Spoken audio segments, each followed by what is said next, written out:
Hello everyone. अगर आप इस चैनल पे नए हैं या फिर ये वीडियो आपने पहली बार देखी है तो इसका पार्ट 1 की जो लिंक है वो मैंने डिस्क्रिप्शन में दे रखी है। आप पहले उसे जाके देखिए तो आपको ज़्यादा क्लैरिटी मिलेगी। बाकी as you wish. One word substitution पे। तो वन वर्ड सब्स्टिट्यूशन क्या है, थोड़ा अलग मामला है इनका। कि आप ऐसा भी हो सकता है कि जो सिनोनिम का जो है ना वो वन वर्ड सब्स्टिट्यूशन में पूछा जा सकता है, तो इनको आपको है ना पढ़ना पड़ेगा। अब इनका वही है कि जिनने पहले थोड़ा बहुत पढ़ा है तो वो आप डेली 50-70 क्वेश्चन को अप्रोच कीजिए। जो आ गए आपको उनको रहने दीजिए, और जो नहीं आए और इनके ऑप्शंस को, जैसे एक क्वेश्चन के 4 ऑप्शन होते हैं ना, तो आपको वो चारों ऑप्शन को मतलब आना चाहिए आपको। तो नहीं आए उनको लिख लिया। अब एक टिप मैं अपनी तरफ से दे दूं कि जैसे आप सिनोनिम करते हो तो मान लो कि ये सिनोनिम है, ठीक है, ये क्वेश्चन है, तो आप इसको छुपाते हो और फिर इससे आप जो भी इसका मीनिंग है उसको बोलते हो। लेकिन आपको है ना वन वर्ड सब्स्टिट्यूशन में उल्टा करना है। आपको पहले ये पढ़ना है, art of beautiful hand writing, फिर आपको है ना उसका आंसर गैस करना है। क्योंकि ये जो है ना ये वाला पार्ट आपका क्वेश्चंस में आएगा और ये वाला पार्ट आपको आंसर करना पड़ेगा। तो जैसा उसमें आएगा ना वैसा ही हम अभी से लेके चलेंगे तभी होगा। क्योंकि प्रैक्टिस जिस चीज़ की करोगे ना वही आएगा, नहीं तो फिर एग्ज़ाम में आप कंफ्यूज हो जाओगे या फिर आपको जैसा आपने प्रैक्टिस किया है वो आएगा ही नहीं। तो ऐसे आप वन वर्ड सब्स्टिट्यूशन कर सकते हैं। जैसे कि इसका एग्जांपल ले सकते हैं कि आपको डेली सीजीएल का पेपर दिया जा रहा है, ठीक है, तो आपका जो माइंडसेट है ना वो सीजीएल का पेपर करने वाला बन जाएगा, चाहे आपको सब आता है। लेकिन वहीं सीजीएल का देते देते आपको एक दिन एमटीएस का थमा दिया जाए तो आप वैसा परफॉर्म नहीं कर पाएंगे, क्योंकि सब कुछ वैसा एनवायरनमेंट नहीं रहेगा ना। तो वैसा परफॉर्म नहीं कर पाएंगे आप जैसा कि सीजीएल में करते थे। अब बात करते हैं फ्रेजल वर्ब की। तो देखो, फ्रेजल वर्ब ऐसी होती हैं कि कोई वर्ब और प्रिपोजिशन दोनों मिलके अपना एक अलग ही मीनिंग कन्वे करे ना, तो उसे फ्रेजल वर्ब कहते हैं। जैसे कि टेक, टेक इन, ये वर्ब है, ये प्रिपोजिशन है, तो ये अपना एक अलग मीनिंग कन्वे कर रहा है। लुक इनटू, ये अपना एक अलग मीनिंग कन्वे कर रहा है, क्योंकि ये वर्ब है, ये प्रिपोजिशन है। तो ये इसमें शायद चाहे वो हिंदी मीडियम का हो या फिर इंग्लिश मीडियम का, इसमें सबको प्रॉब्लम आती है। तो फ्रेजल वर्ब आपको अभी नहीं करनी है, नहीं तो ये सब आप बहुत हेक्टिक हो जाएगा और अभी करने जाओगे तो इतना इसका आउटपुट भी नहीं मिलेगा। तो आप इसमें ऐसा कर सकते हैं कि जो भी आप मॉक टेस्ट अटैम्प्ट करोगे ना प्रीवियस ईयर के, तो उनमें जो भी फ्रेजल वर्ब आई है ना, आप उनको लिख सकते हैं और उनको आप याद कर सकते हैं। अब आते हैं स्पेलिंग एरर पे। तो स्पेलिंग एरर की बात करें ना, तो इंग्लिश मीडियम वालों को वैसे बहुत प्रॉब्लम आती नहीं है, क्योंकि वो शुरू से उनकी हैबिट में रहता है, लेकिन फिर भी कुछ स्पेलिंग की प्रॉब्लम आती है। तो और हिंदी मीडियम वालों को है ना बहुत प्रॉब्लम आती है इसमें। तो आप ऐसा कर सकते हैं कि अभी तो आपको कुछ नहीं करना है, अभी तो ये सब पहले सिनोनिम को निपटाना है, इडियम को निपटाना है, फिर वन वर्ड सब्स्टिट्यूशन को। और एक बात बता दूं मैं कि सिनोनिम और इडियम को दोनों को साइमल्टेनियसली लेके चलना है। और फिर उसके बाद में इडियम जब आपको पक्का हो जाए ना कि हाँ मेरा 70% पक्का है कि बहुत बहुत हद तक आप आने लगे, तो फिर आपको है ना वन OWS भी, मतलब वन वर्ड सब्स्टिट्यूशन भी उठा लेना है। या फिर आप तीनों को साथ में भी लेके चल सकते हैं अगर आपके पास में टाइम बचता है। लेकिन मेरा ये सजेशन है कि पहले आप इडियम्स को तो निपटा ही दीजिए, उसके बाद में आपका एक पोर्शन कवर हो जाएगा तो आप इन दोनों पे ध्यान अच्छे से दे पाएंगे। जो स्पेलिंग्स का है ना आप लास्ट में कर सकते हैं।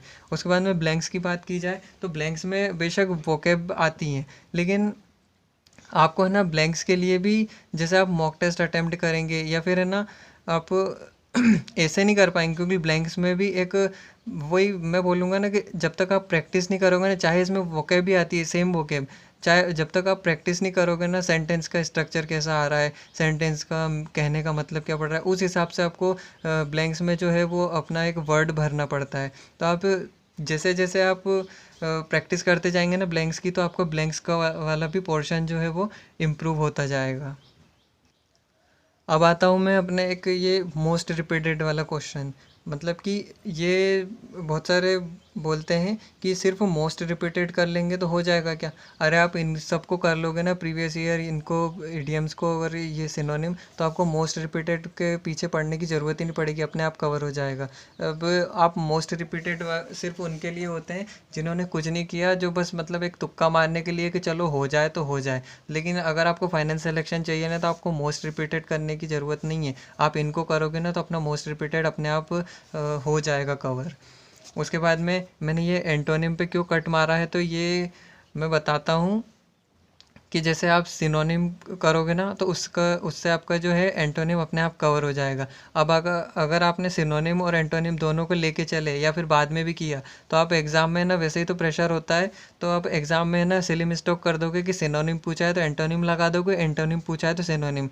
आपको एग्ज़ाम में लगेगा कि हाँ मैंने 3 नंबर आ गए, मेरे 3 नंबर का क्वेश्चन सही किया, लेकिन जब आंसर की आएगी ना तो आपको पता चलेगा कि 4 नंबर का चांटा पड़ चुका है, मतलब माइनस मार्किंग हो जाएगी 4 नंबर की।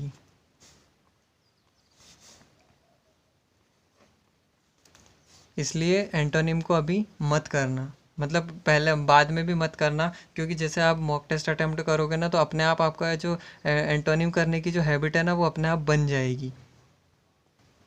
उसके बाद में और क्या रह गया, फ्रेजल वर्ब वगैरह। हाँ, एक कॉन्सेप्ट आता है ट्रिक का, तो ट्रिक से करे कि नहीं। तो ट्रिक का ऐसा है कि मैंने तो ट्रिक यूज़ नहीं की थी। अब क्यों यूज़ नहीं की थी मैं बताता हूँ। ट्रिक का ऐसा रहता है कि मान लो एक तो पहले तो ये वर्ड है ना, अब इस वर्ड को याद करने के लिए मैं पहले तो ट्रिक को याद करूँ, ठीक है, और फिर ट्रिक से उस वर्ड को याद करूँ, तो ये तो दोनों काम हो रहे हैं ना। और ऊपर से फिर कितनी ट्रिक याद करोगे, सिनोनिम कम से कम 3 से 4 हज़ार वर्ड होते हैं सिनोनिम। अब 3 से 4 हज़ार अगर ट्रिक याद करने गए ना तो आपको खुद से तो इतनी सारी ट्रिक बनाओगे नहीं। आप यूट्यूब पे सर्च करोगे ट्रिक से तो इतनी सारी ट्रिक देखोगे आप, तो आपका यूं ही टाइम भी वेस्ट होगा वीडियो कवर करने में, और इतना कुछ फ़ायदा मिलेगा भी नहीं। इससे अच्छा तो मतलब ऐसे ही याद करो, तो वो अपने आप अपनी हैबिट में आ जाएंगे। डेली याद करोगे ना तो डेली कंसिस्टेंटली, तो वो अपने आप हैबिट में आ जाएंगे। और ऐसा नहीं बोल रहा हूँ कि ट्रिक बिल्कुल मत यूज़ कीजिए, ट्रिक यूज़ कीजिए, लेकिन जब आप ये PYQ अटेम्प्ट करोगे और फिर ऐसा रहेगा कि मतलब कुछ जो वर्ड्स हैं ना वो आपको याद ही नहीं हो रहे हैं, वो आप बार बार भूल जाते हैं, बार बार भूल जाते हैं। तो मेरे तो कम से कम मैंने 150 से 200 वर्ड ऐसे हैं जिनकी मैंने ट्रिक बना रखी, मतलब ट्रिक से मैंने याद किए हैं, तो वो बिल्कुल लास्ट में किया मैंने, तो मेरे को बस है ना 150 से 200 ट्रिक ही याद करनी पड़ी और कवर हो गया मेरा।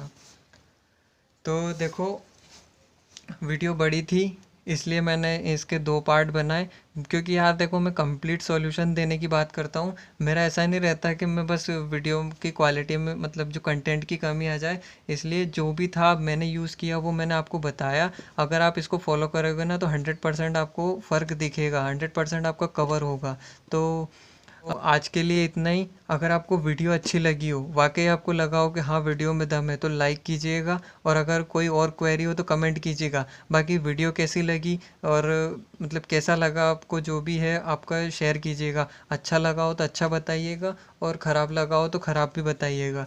और ऐसी ही यूज़फुल वीडियोस जो है ना जो आपके काम की है वो मैं ऑलरेडी बना चुका हूँ, तो आप चैनल पे जाके वीडियोस चेकआउट भी कर सकते हैं, और ऐसी ही यूज़फुल वीडियोस के लिए सब्सक्राइब कीजिएगा। Thank you.